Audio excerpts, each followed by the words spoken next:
Hello students, welcome to EPG Pathshala. I am Professor P03 from Jammu.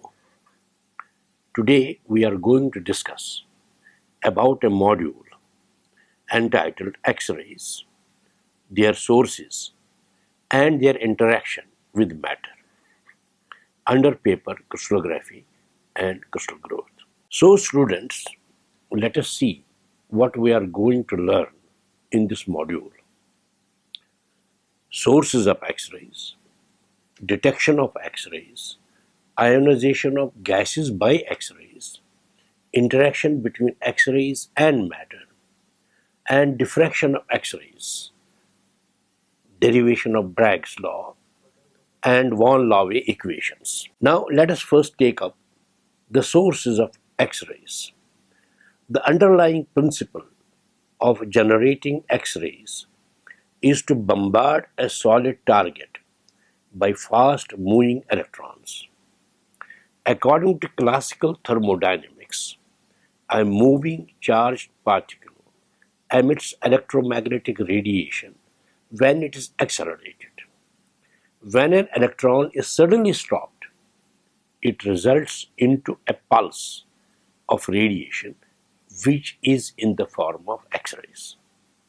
X-rays may be produced in a cathode ray tube which is filled with gas at a low pressure. A metal anticathode is placed opposite the cathode, the former being used as a target which receives high-speed electrons emitted by the former and thus serves as the source of X-rays. X-ray sources of increasing efficiency have been devised over a period of time. X-rays are produced by sources like gas tube, the Coolidge tube, the betatron, and others. Different means of producing X-rays may be summarily described as follows. The gas tube.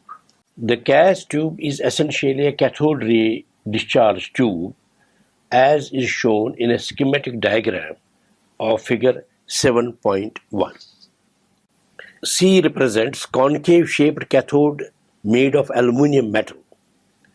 A is anode which is connected to the target T. The anode is placed inside the tube as is shown in the figure.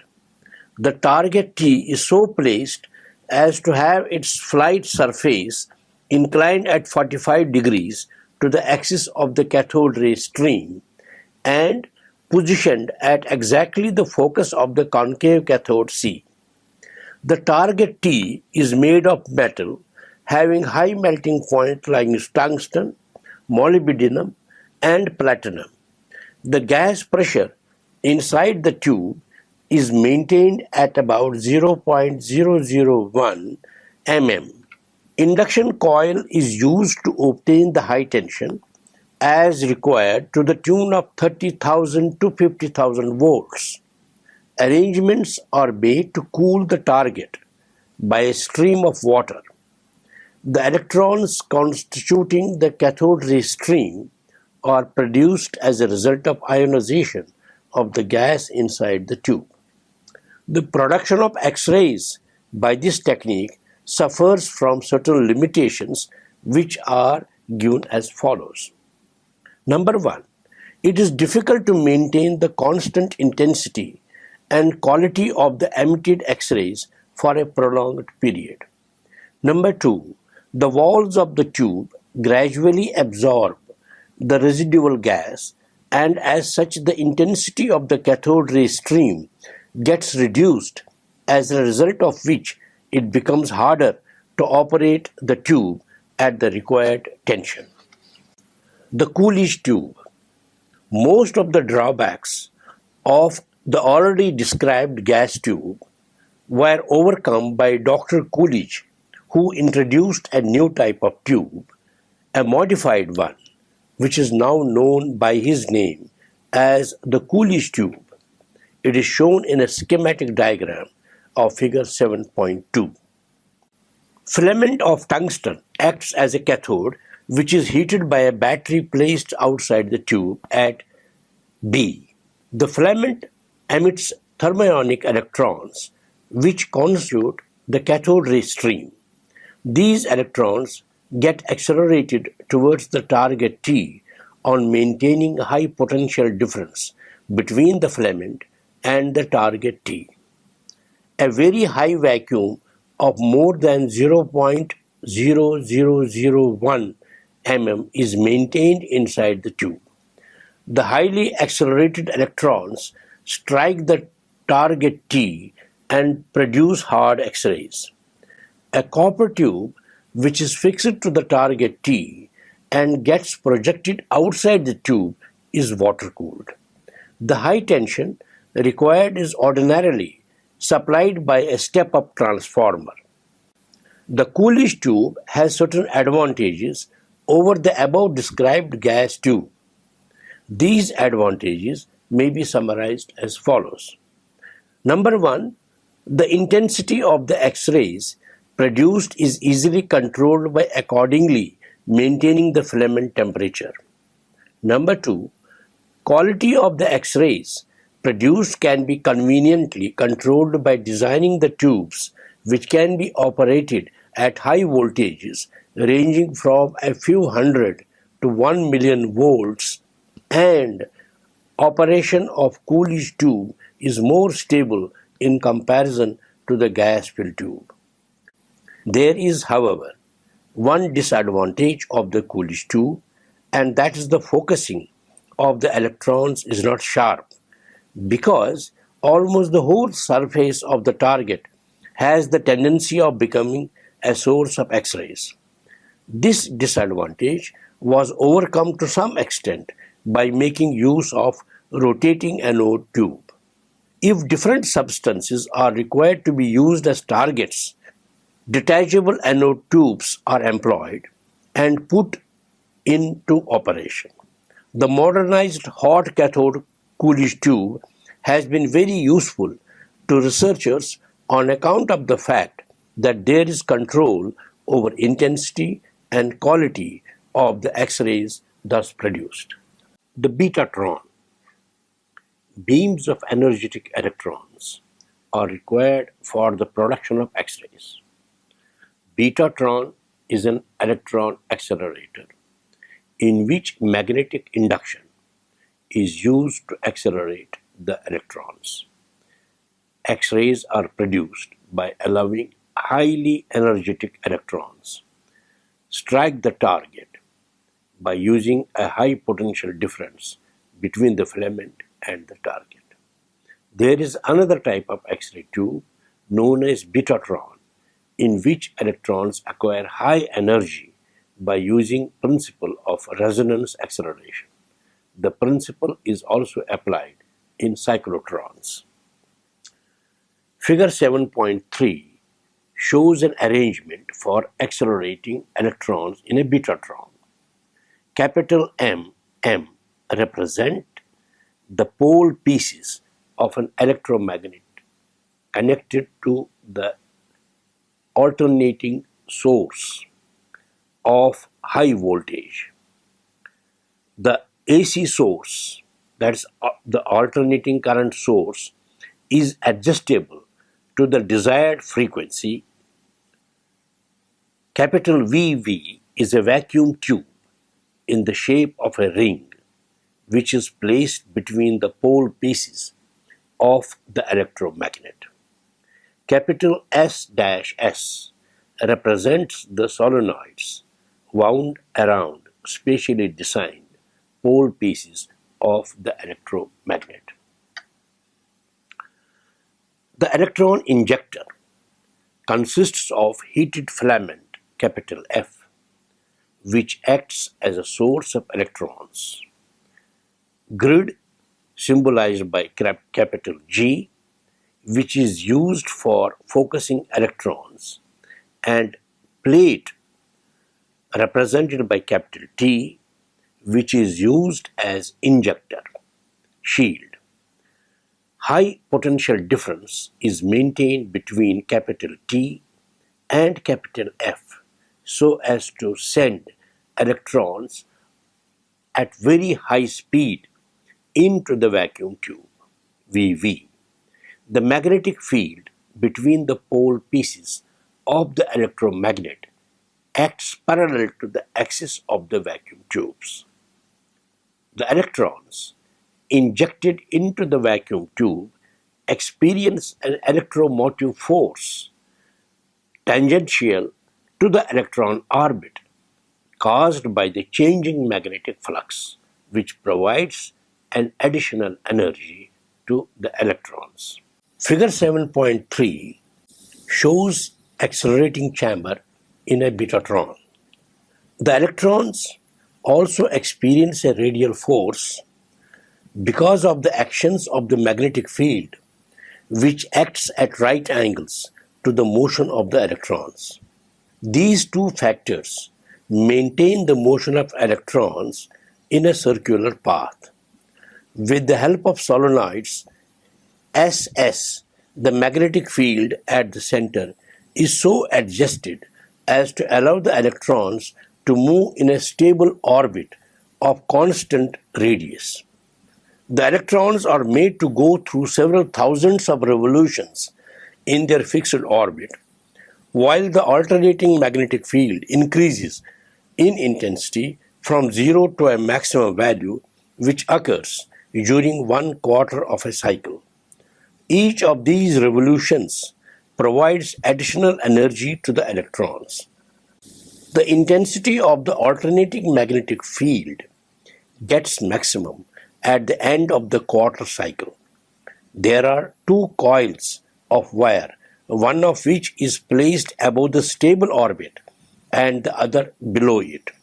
These coils are connected to a condenser which is discharged at the end of the quarter cycle in a manner that the electrons get switched out of their circular orbit so that they strike the back of the injector shield T, resulting into production of energetic X-ray beam. The shield thus acts as the X-ray target. The relationship between the linking flux and the magnetic flux is derived as follows. As said, the electrons are made to move in a circular orbit of constant radius in the vacuum chamber, which gains energy by induction caused by the change with time of the magnetic flux phi linking the orbit. The induced voltage per turn is given by d phi by dt. The electric field, that is voltage per unit length, is given by capital E equal to 1 upon twice pi capital R into d phi by dt, which we shall call as equation number 7.1, where capital R represents the radius of the stable orbit. The electron experiences force as is given by small e into capital E. The equation of motion for the electron is given by d by dt of mass into the velocity mv equal to small e into capital E is equal to small e by twice pi capital R into d phi by dt, and we shall call this as equation number 7.2.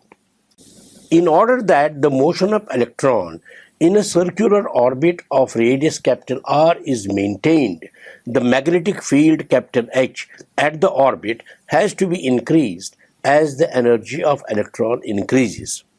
Capital H into small e, small v equal to small m into small v square upon capital R. Or we can say m into v is equal to small e into capital R capital H. Or d by dt of mv is equal to small e into capital R dh by dt, and we shall call this as equation number 7.3. In order to obtain acceleration of electrons by magnetic induction at constant radius capital R, equations 7.2 and 7.3 should be equal. That means d phi by dt is equal to twice pi into capital R square into d capital H by dt, which will be equal to 2 the time derivative of pi r square h, which we shall call as equation 7.4.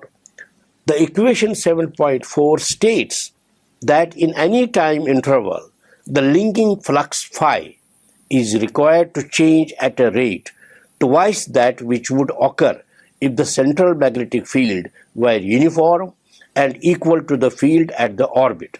This is the condition for a betatron to function. In order that this condition is met, the betatron is required to have a central iron core with high flux density inside the orbit. The cycle of acceleration in a betatron is shown in figure 7.4. Electron gun is used to inject the electrons into the chamber at an instant when the magnetic field just rises from zero in the first quarter of a cycle as illustrated in the figure 7.4. During this period, the magnetic field is increasing, which induces a potential within the vacuum chamber, resulting into increase in the electron energy. Being in a magnetic field, the electrons move in a circular orbit, which is maintained stable by the increasing magnetic field. The field strength keeps on increasing till it reaches the maximum value. After attainment of maximum value, the strength of the field decreases and the direction of the induced electromagnetic force changes, because of which the electrons get slowed down. At this stage, the electrons are pulled out of their stable orbit by discharging the condenser, because of which they either emerge from the apparatus or strike the target T, resulting into generation of X-rays. The betatron, however, suffers from a disadvantage. It needs a very large magnet so as to be able to provide variable flux, which is necessary for accelerating the electrons. This advantage is overcome by employing electron synchrotrons. One such electron synchrotron facility at Massachusetts has a 50-ton magnet and a radio frequency of 56.5 megacycles.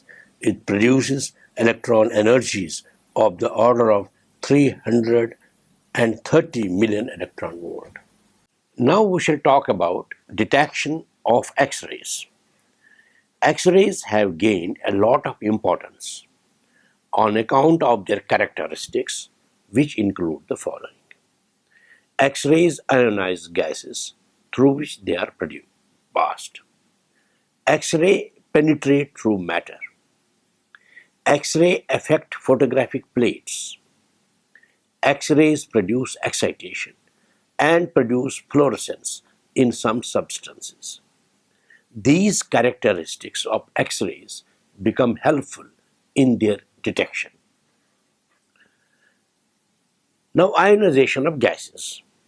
On passing X-rays through a gas, secondary corpuscular radiations are emitted by the gas.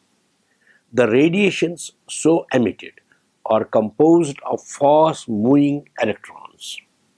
These high-speed electrons are striking with the atoms or molecules of the gas, produce positive and negative ions, thus making the gas conducting, which leads to an ionization current. The ionization current so produced depends on the rate at which the ions are formed. Greater is the intensity of X-rays, higher is the rate of ion formation. Therefore, measurement of ionization current can be used to quantitatively measure the intensity of X-rays. Ionization chambers are used for the measurement of ionization current. The ionization current, IC, is in the form of a hollow metallic cylinder which is closed at both the ends except for a small window W as is shown in figure 7.5. A sheet of aluminium is placed over the window W. YZ is the central electrode in the form of a rod inside the chamber. Figure 7.5 shows a schematic diagram of an ionization chamber. The central electrode, located on the axis of the chamber, is supported by a suitable material that keeps it insulated from it. Quadrant electrometer or a very sensitive gold leaf electroscope QE is connected to the suitably insulated rod YZ for measurement of ionization current. B is a battery whose one terminal is connected to the chamber, which is a hollow cylinder, and the other is earthed. In order that there is no leakage from the walls of the chamber to the central electrode, guard ring G is used. The guard ring is connected to the earth as is shown in the schematic diagram of figure 7.5. Suitable gas, usually at atmospheric pressure, is filled in the chamber. Suitable gases used for this purpose could be any of these that include air, ether, vapor, hydrogen, air, carbon dioxide, sulfur dioxide, or methyl bromide. For soft X-rays, sulfur dioxide gas is considered to be suitable, while for hard X-rays, methyl bromide is found to be the suitable one. X-rays are made to enter the gas chamber through the window as is shown in the figure. The X-rays ionize the gas and it becomes conducting. Since there is an electric field established between the chamber and the central electrode, the latter gets electrically charged at a particular rate, which is measured by the electrometer, capital Q dash capital E. The rate of charging depends on the intensity of the X-ray beam. The principle is applied in the measurement of X-ray intensity. The rate of charging can be determined by measuring the deflection of the electrometer needle for a given time. The ionization current is usually of a very small intensity, of the order of 10 raised to the power minus 13 amperes. Very delicate instruments are used to measure it. Sensitive electrometers are available which can measure the ionization current of this intensity. Interaction between X-rays and matter. X-rays are characterized by their strong penetrating power. There are two types of X-rays: soft X-rays and hard X-rays. Soft X-rays have small penetrating power and so can be easily absorbed by matter, whereas the hard X-rays have higher penetrating power. Let I0 represent the observed intensity of an X-ray beam incident normally on the absorbing material, and I the intensity after the beam has traveled through a thickness, say X, in the absorber. The intensity of the beam on traveling through this thickness will decrease. Let Di be the decrease in the intensity of the beam while traveling through a small distance dx of the absorber. Then minus d by dx is the rate of decrease of the intensity. It may be assumed that di by dx is proportional to I. Then minus d by dx is equal to mu I, where mu is a constant which is called the absorption coefficient. Or di by I is given by minus mu dx. On integration, it gives log I equal to minus mu x plus c. When x is equal to 0, I is equal to I0, which gives constant of integration C equal to log I0, or log I is equal to minus mu x plus log I, or I is equal to I0 e exponential of minus mu x. It suggests that the absorption phenomenon of X-rays appears to obey exponential law. That is, as X increases, I diminishes exponentially. The absorption coefficient mu of any given material is determined by finding that thickness X, which reduces the intensity to half of the initial value. That is, I by I0 is equal to exponential of minus mu x, which is equal to 1 by 2, or mu is equal to log 2 by x. If x is measured, its value can be used to calculate the absorption coefficient mu. If mu is small, the rays are hard and have great penetrating power. If mu is large, the rays are soft and as such are readily absorbed. The absorption coefficient mu depends on the absorbing material and on the radiation, but is independent of the initial intensity of the X-rays. The equation already given is true only for homogeneous X-rays. Radiation coming out of ordinary X-ray tube are heterogeneous because with increase in the thickness of the absorber, the value of mu decreases and so does not remain constant. As such, the above said equation does not hold for heterogeneous X-rays. Heterogeneous X-rays are those which consist of both hard and soft X-rays. If a beam of primary X-rays is made to strike a plate, some part of it goes through the plate and the remaining is consumed into generation of heat or any other form of radiation. The question arises as to what becomes of the radiation which is removed from the incident beam. The absorbed portion gives rise to a complex phenomenon known as secondary radiations. The secondary radiation coming out from the plate is comprised of characteristic X-rays, scattered beta rays, and characteristic beta rays. Figure 7.6 shows various types of radiation coming out of the plate when primary X-ray beam strikes the plate. Figure 7.6 shows transmitted X-rays and secondary radiation out of primary X-ray beam when it strikes the plate. The characteristic X-rays are so named because these depend upon the material of which the plate is made. Besides being homogeneous, these rays exhibit the same properties for a given element, irrespective of the hardness of the primary beam.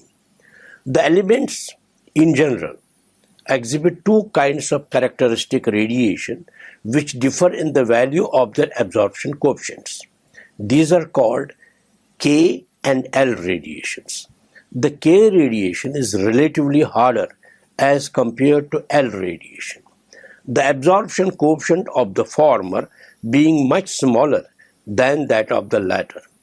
The hardness or softness of the X radiation is determined by the value of absorption coefficient. Smaller the value of mu, harder is the radiation.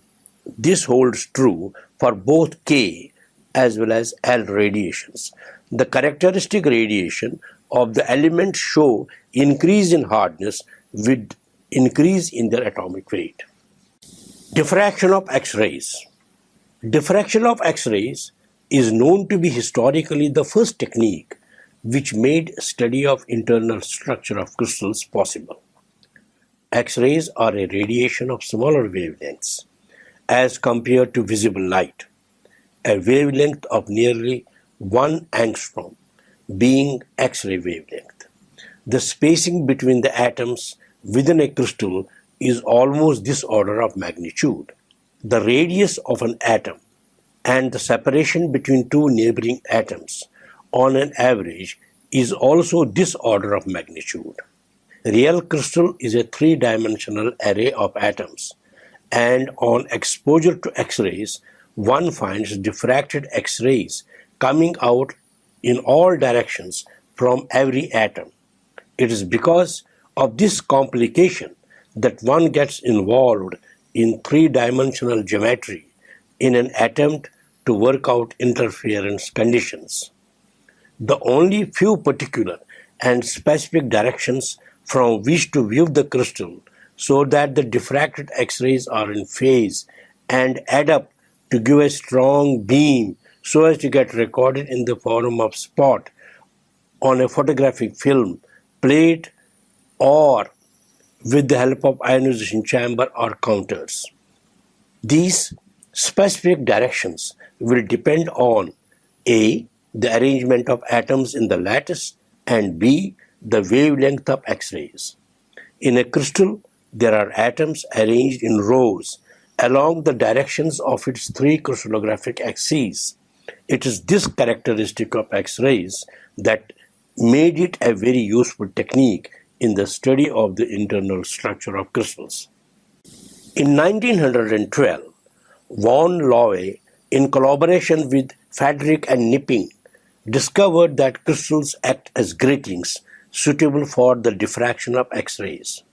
They allowed a beam of X-rays from an X-ray tube to pass through a thin crystal of ZnS, that is the zinc blende. The transmitted beam was allowed to fall on a photographic plate P. It was observed that the photographic plate got affected, and in addition to a central black spot at C where the direct beam struck the plate, there were several other spots in a regular pattern, suggesting that the X-ray beam incident on the crystal had got diffracted by the crystal planes. These spots were given the name Laue spots. The experimental setup is shown in a schematic diagram of figure 7.7. Figure 7.7 shows Laue experimental setup for diffraction of X-rays. The Laue experiment proved that the X-rays are electromagnetic radiation of definite wavelength. The atoms of a crystal are arranged in a regular pattern. Now let me explain Bragg's law. Laue's work on X-rays showed that crystals act as gratings for diffraction of X-rays. The diffraction does not take place because the wavelength of ordinary X-rays is somewhere between 10 raised to minus 8 and 10 raised to power minus 9 centimeter, while the average interatomic distance in a crystalline solid ranges somewhere between 10 raised to power minus 7 and 10 raised to power minus 8 centimeters. Also, the atoms or molecules are arranged in a regular repeating order, because of which some crystal symmetry is observed. We are familiar with diffraction of visible light by optical grating. Here too, diffraction of X-rays occurs when they strike a crystal. The crystal acts as a source of parallel reflecting planes. We therefore consider a series of parallel rows in which the atoms are regularly arranged, and each row representing planes of the crystal are placed at a distance d apart. That means the interplanar spacing is small d. Planes with interplanar spacing small d are shown in a schematic diagram of figure 7.8. Figure 7.8 illustrates Bragg picture of X-ray diffraction as in-phase reflections from crystal planes of interplanar spacing d. Let a train of monochromatic X-rays of wavelength lambda strike the crystal such as to be incident on the plane at a glancing angle theta.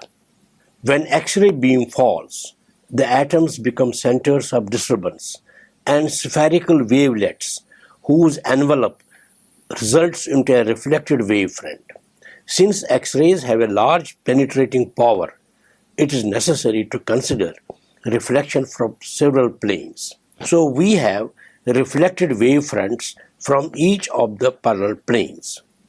If these reflected wavefronts are all in the same phase, they will reinforce each other and the reflection gets exceptionally strong. The reflections are said to be in phase.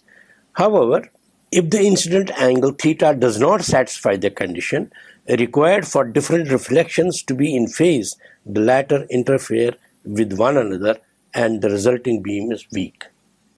The required condition for the reflected wavefronts to be all in the same phase is that the path difference between the reflected wave from one plane and that from the next should be either an exact wavelength or an integral multiple of it. This is what we know from optics. We shall consider here two parallel rays AB and DE which get reflected by two atoms B and E in the adjacent planes along BC and EF, E being just vertically below B. The ray DEF has a longer path to travel ABC. The reinforcement of reflected rays with each other will and produces a brighter spot only if the path difference GE plus EH is equal to n lambda. GB and HB are perpendiculars drawn from B on DE and EF respectively. But GE is equal to EH is equal to BE sine theta, which is equal to D sine theta. So n lambda is equal to 2D sine theta.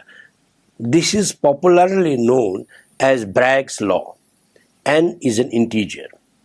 Now suppose the difference in path length is equal to one wavelength and then there will be a reflected beam at the position theta 1 which satisfies the Bragg condition lambda equal to 2D sine theta 1. This beam gives the reflection or spectrum of the first order. However, if the difference in path length is 2, 3, 4, etc. are wavelengths, then reflections of the second, third, -rth orders will be observed at the positions theta 2, theta 3, theta 4, etc., theta r. The von Laue equations. By allowing high-speed electrons to strike a metal target anode, X-rays can be produced. The wavelength of X-rays is of the order of 1.24 angstroms or 1.24 into 10 raised power minus 8 centimeters, which is just of the order of interatomic distances in actual crystals. According to Bragg equation, and lambda is equal to 2D sine theta, diffraction effects are observable for appropriate values of D and theta. Bragg assumed that a system of crystal planes could act and reflect X-rays, provided the conditions for constructive interference between reflections from successive atomic planes are satisfied. Let us consider two individual atoms, say capital A and capital B, and take into consideration X-rays scattered from them. Here capital A and capital B are the two identical scattering centers which are separated by a distance small r, as is shown in figure 7.9a. Figure 7.9a shows scattering of X-rays from scattering centers capital A and capital B. N0 represents the unit vector in the direction of the incident beam, which is assumed to be a parallel beam, and N1 represents the unit vector in the direction of the scattered beam. Path difference between the radiation scattered at capital B and that scattered at capital A is BC minus AD equal to R dot N0 minus R dot N1, which is equal to R dot brackets N0 minus N1. We shall refer to this as equation number 7.1. The vector N0 minus N1 is equal to capital N is normal to Bragg reflecting plane. Figure 7.9b shows a relationship of the incident and diffracted beams, scattered normal and the scattering plane. From figure 7.9b, it becomes clear that the magnitude of the vector capital N is capital N equal to twice sine theta. We shall call it as equation number 7.2. Let the phase difference between the radiation scattered at two centers, capital A and capital B, be denoted by phi. The phase difference between 2 pi by lambda times the far difference. One may put the phase difference between the radiation scattered at 2 points as phi equal to twice pi by lambda equal to R vector dot N vector. We shall call this as equation number 7.3. Now the condition for direction N to be at diffraction maximum is that the contribution to scattering from every atom in the crystal in that direction must differ in phase by an integral multiple of twice pi radians.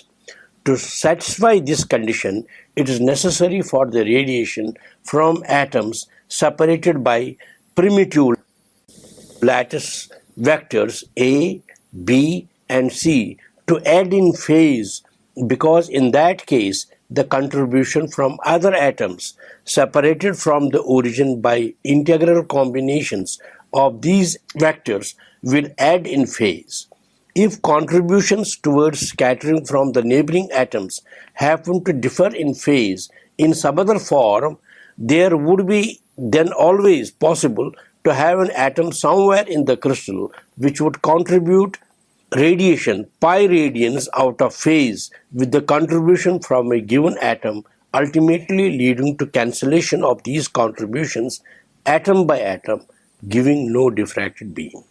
Thus we will require that an integral multiple of 2 pi be got in equation 7.3 when R equals A, B or C. In other words, it is required to simultaneously have twice pi by lambda into A vector dot N vector equal to twice pi NH, twice pi by lambda B vector dot N vector equal to twice pi NK, 2 pi by lambda C vector dot N vector equal to twice pi NL. We'll call all these three as equation 7.4. Let alpha, beta and gamma be the angles between the scattering normal N vector and A vector, B vector and C vector axes of the crystal respectively. Then as per equation number 7.2, A vector dot N vector is equal to AN cos alpha, which is equal to twice A sin theta cos alpha, and so on. Therefore, equation 7.4 is written as twice A sin theta cos alpha is equal to NH lambda, twice B sin theta cos beta is equal to NK lambda, twice C sin theta cos gamma is equal to NL lambda. We shall call all the three equations as 7.5. The set of equations 7.5 are called Laue equations. Equations given as number 7.5 are a set of three equations which would determine the particular value for theta and capital N. That unique value of theta and capital N will provide the scattering direction. Equations 7.5 also suggest that the direction cosines of the scattering normal N vector are proportional to H by A, K by B, and L by C. Considering neighboring planes with mirror indices HKL and intersecting the A, B and C axes at intervals A by H, B by K and C by L, the direction cosines of the normal to the HKL family of planes are also proportional to H by A, K by B and C by L. The scattering normal vector n is therefore identical to the normal to the plane HKL planes, which means that the HKL planes could be regarded as the reflecting planes of the Bragg picture. If we set H equal to A cos alpha by D, K equal to B cos beta by D, and L equal to C cos gamma by D, each of the L equation of 7.5 can be shown to lead to Bragg equation L lambda equal to 2D sine theta, where D is the distance between adjacent planes of the HKL system. So students, let us summarize what we have learned in this module. We have learned about X-rays, their sources, and their interaction with matter. Description of gas tube, Coolidge tube, the betatron is given. Various means of detection of X-rays are explained. The interaction between X-rays and matter has been described and explained. Diffraction of X-rays by crystals is discussed. The Bragg's law and von Laue equations are derived. Thank you.